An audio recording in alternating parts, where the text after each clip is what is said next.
Mi padre murió cuando yo tenía 6 años y llegué a los 20 sin saber cómo un hombre se comporta en casa. A mis 18 años continuaba escapándome a los prados, convencido de que sin una carrera y una travesura al día era un día perdido. Mi madre había tratado de criarme duramente como hubiera hecho un hombre, y había conseguido que entre nosotros no se usasen besos ni palabras superfluas, ni yo supiese qué era una familia. Mientras fui débil y dependí de ella, le tuve sobre todo miedo, un miedo que no excluía las escapatorias y los regresos, y cuando fui hombre, la traté con impaciencia, con resignación, como a una abuela. Ahora tenía hasta un trabajo, y eso también se lo debía a ella, que no solo me hizo estudiar, sino que me obligó a correr el riesgo de una oposición. A ella le tocó explicarme que a mi edad debía ser independiente. Por supuesto, continuamos juntos y vivíamos en una casa de la periferia que me gustaba porque delante tenía la avenida y la ciudad, detrás, por los ventanales de las escaleras, unos prados y más lejos, grupos de árboles.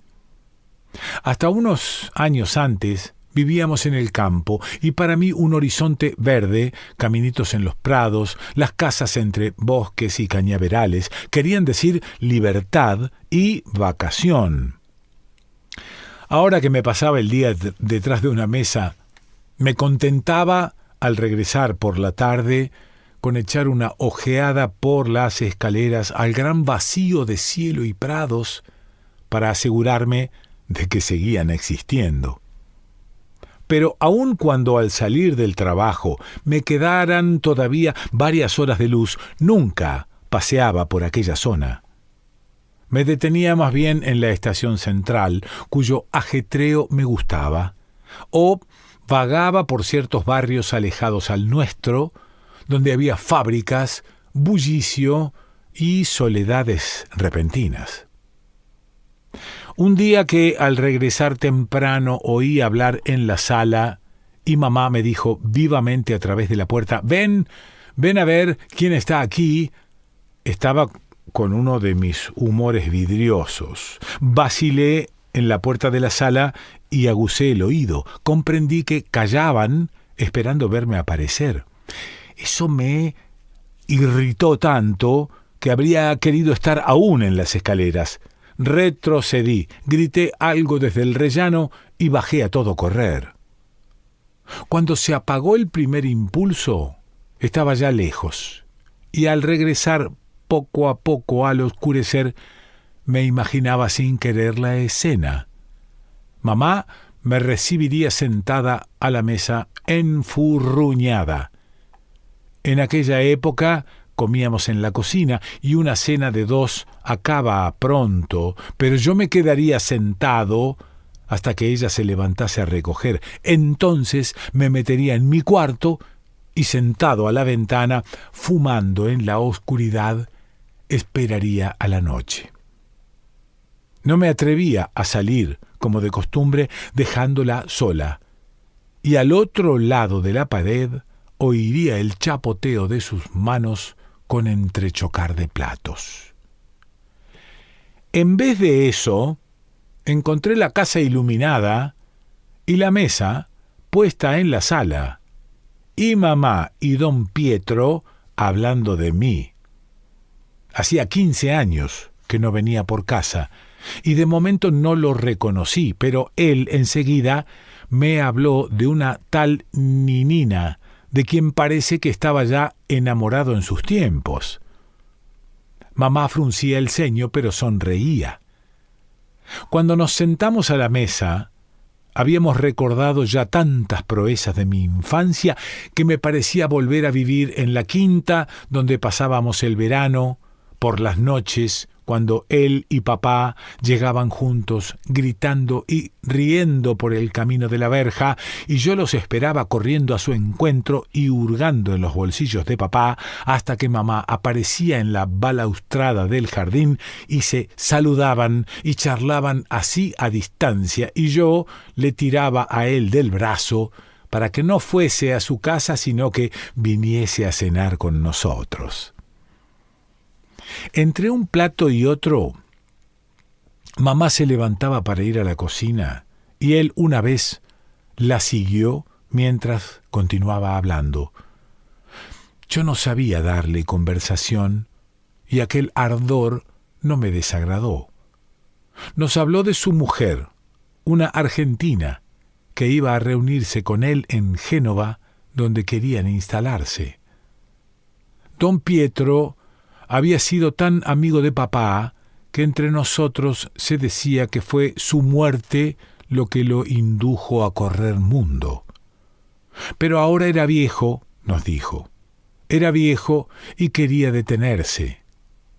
Noté que sus ojos oscuros y vivos estaban llenos de energía, y alto, con entradas y vigoroso como era todavía, más que envejecido, don Pietro parecía uno de esos hombres que han alcanzado un equilibrio tan sólido que perduran inalterables.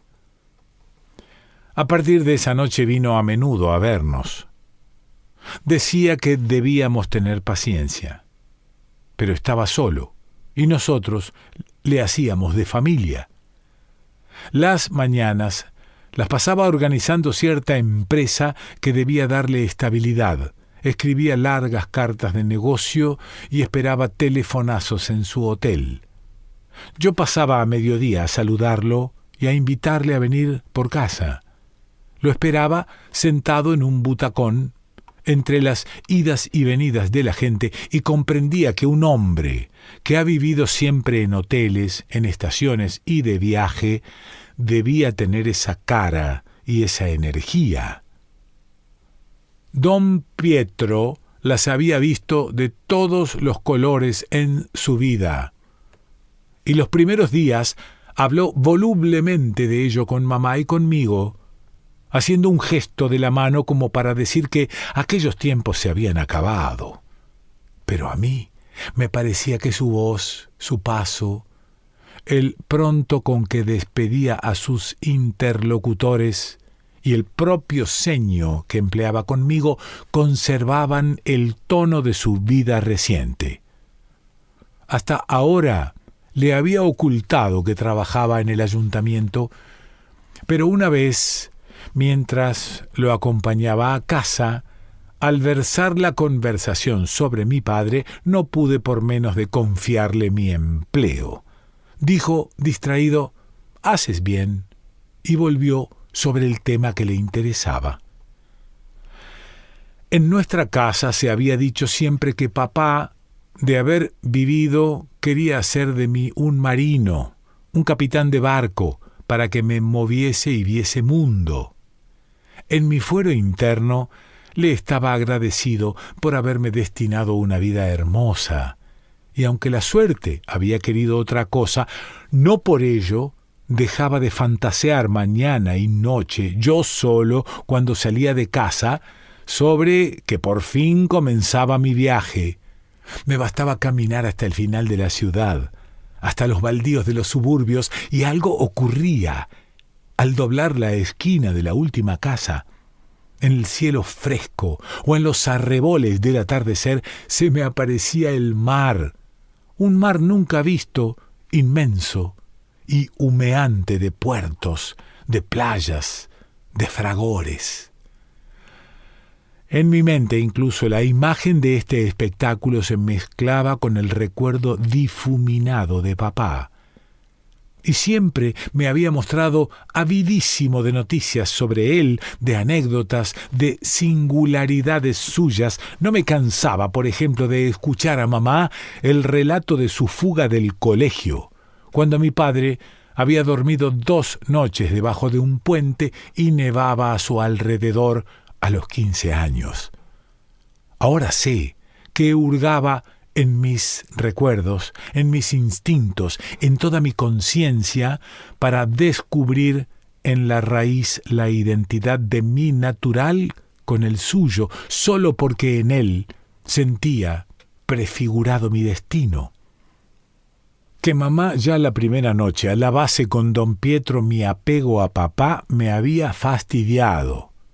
Sin embargo, no pude contenerme y hablando con él volví sobre el tema. Tu padre, dijo entonces don Pietro, era un hombre que veía claro y le habría dado una patada al ayuntamiento, pero sabía que iba a morir pronto. Eso le quitó la iniciativa. Me quedé a disgusto y me resolví a callar. La noticia de que papá, por los años en los que yo salía de la infancia, había presentido la muerte, no me resultaba nueva. Lo recordaba agitado y vociferaba ronco que se sentía ahogar, que no había aire. ¿Estás enamorado?, me preguntó don Pietro, mirándome al soslayo, y me dio tanta rabia que estuve a un tris de plantarlo y escapar de casa. Pero, cabalmente, íbamos hacia casa.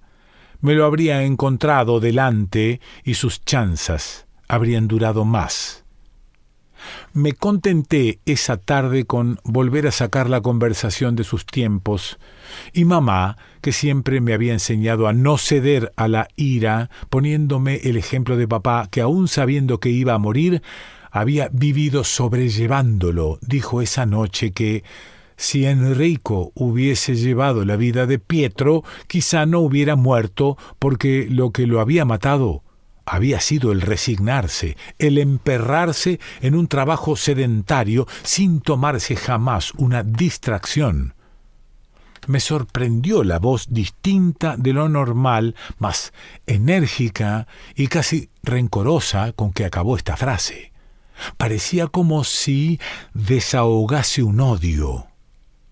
Menos mal que don Pietro empezó a contar de cuando mi padre la cortejaba y a él le tocaba entretener al perro mientras papá subía nada menos que una escalera de mano para dejar una notita en cierto palomar.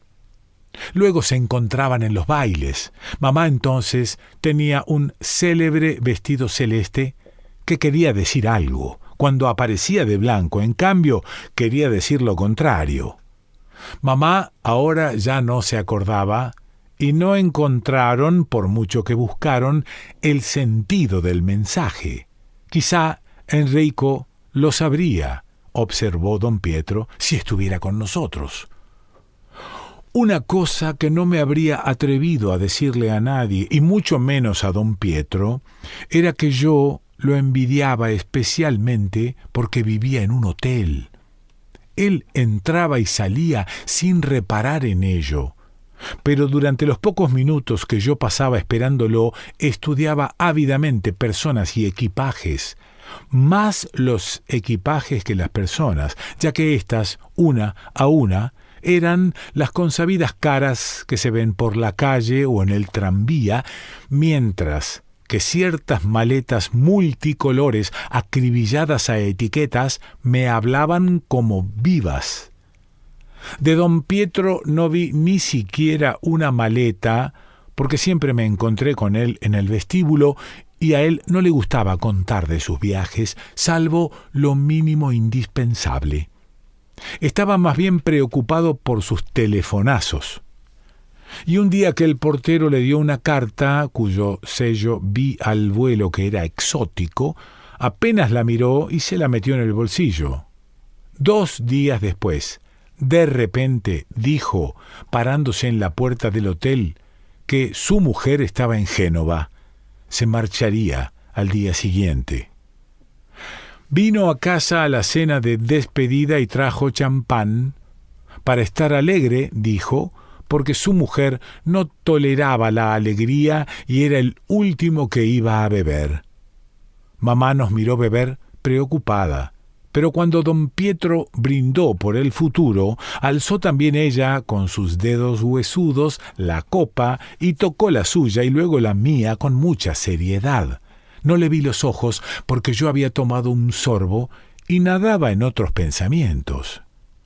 Ni la miré a la cara cuando le dije que salía con don Pietro para acompañarlo al hotel, pero recuerdo que nos recomendó a los dos que no nos enfriáramos. Era una noche de niebla, y no sé por qué había querido salir con nuestro invitado. Probablemente, como ya lo había hecho otras veces, seguí la costumbre, pero también me parecía imposible que se fuera así, como una visita, sin volver sobre la conversación de mi padre y de mi futuro. En su fuero interno seguro que pensaba que yo debía cambiar de vida. La calle estaba trazada por montones de nieve, y entre un banco y otro de niebla titilaba alguna estrella. Hice observar a don Pietro que al día siguiente haría bueno. Sería un alba roja de niebla y de sol. Él olfateó el frío y me preguntó a qué hora iba a la oficina. Le contesté que salía de casa con la fresca, porque antes de encerrarme en mi sótano me gustaba vagar por las calles desiertas.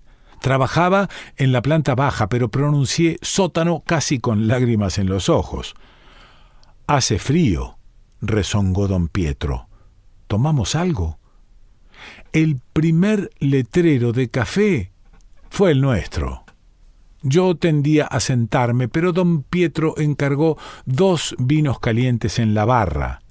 «Diablo», dijo, «para entrar en calor no hay que sentarse. A tu edad yo no hacía eso.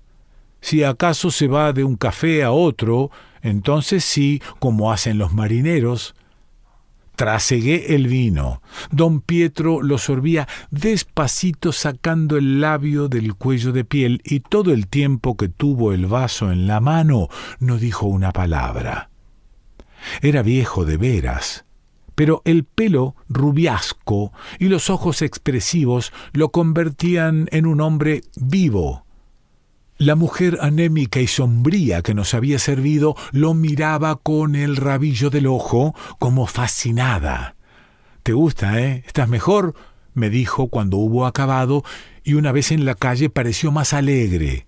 Se arrebujó en el abrigo de piel y observó melancólico: «Se hacen muchas cosas en este mundo para seguir a flote, cuando bastaría, en cambio, un vaso de vino».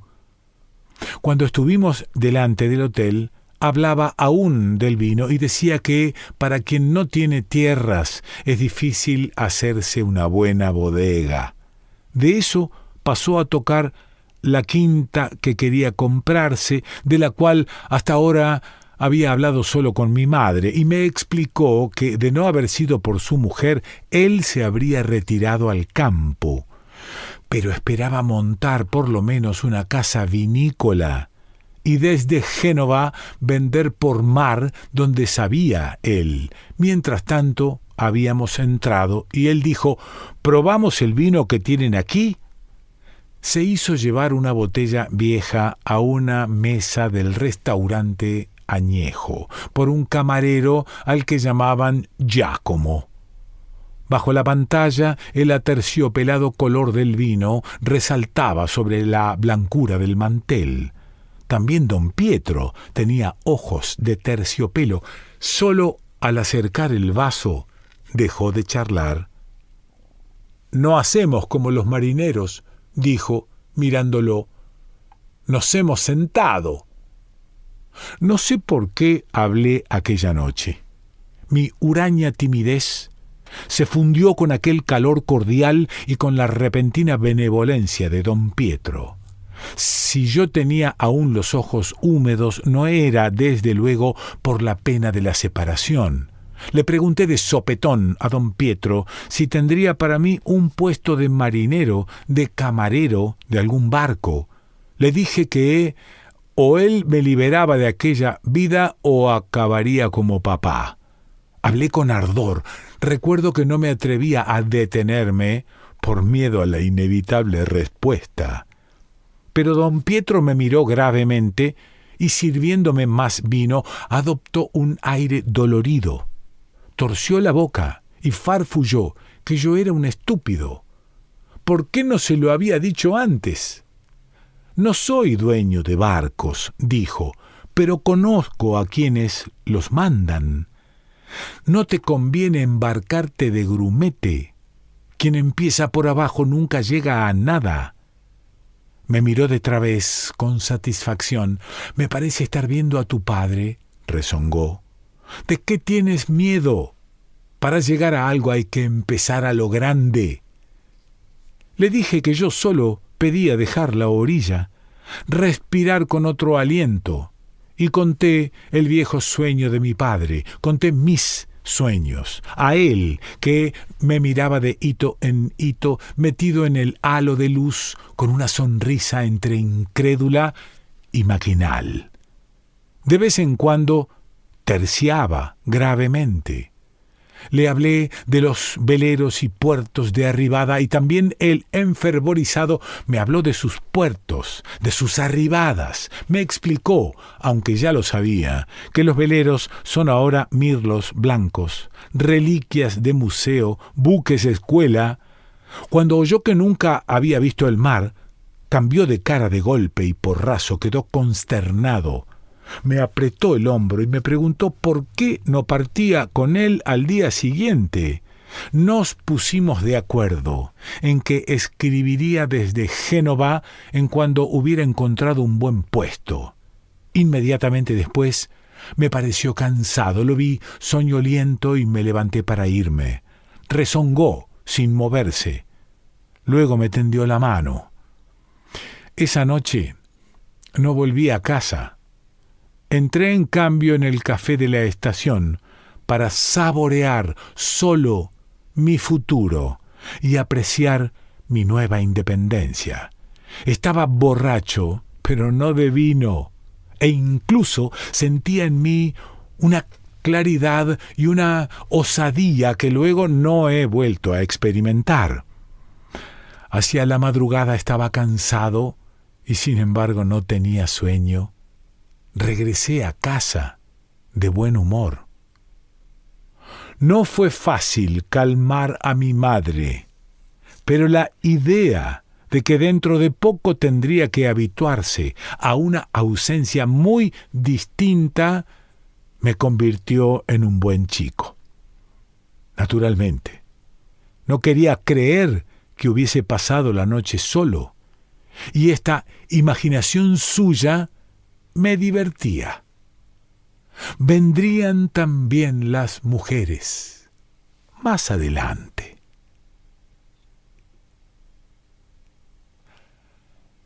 Cesare Pavese.